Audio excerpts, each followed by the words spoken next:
A standoff ends with the arrest of 2 wanted men.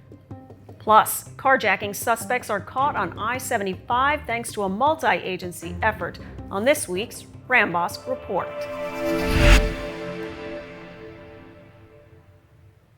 Welcome to the Rambosk Report. I'm Andrea Jones. And I'm Adam Fisher. We begin with that intense standoff at the Whistler's Green community in Naples. That's where CCSO tracked down 22-year-old Christian Wolf and 17-year-old Howard Green III. Both were wanted in connection to a May 8th incident at a home in the Estates. That's where the two committed an armed burglary, armed robbery, and a grand theft. Wolf is also the suspect in a February shooting that left a man critically injured. When found outside the apartment complex Monday, deputies detained Green, but Wolf fled inside an apartment. He eventually climbed onto the steep roof of the building, and deputies were able to convince Wolf to come down when the fire department brought in a ladder. Wolf is facing at least 9 felonies, whereas his juvenile partner is facing 11. That's a lot. And in another case, this time involving 2 suspects, 2 women, in fact, from northern Florida. CCSO received reports that armed carjacking suspects were heading south on I-75 from Lee County. The vehicle was spotted on Alligator Alley, and our partners at FHP initiated a traffic stop. The vehicle immediately fled, with the suspects tossing a gun out the window. CCSO deputies quickly set up stop sticks by the junction with State Road 29. The vehicle crashed attempting to avoid those sticks, and the suspects were taken into custody by FHP.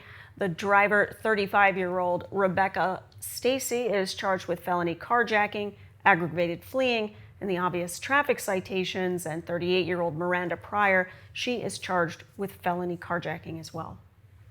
Well, it's 15 more years in prison on top of the 30 already handed down to a convicted felon in a 2023 shooting case.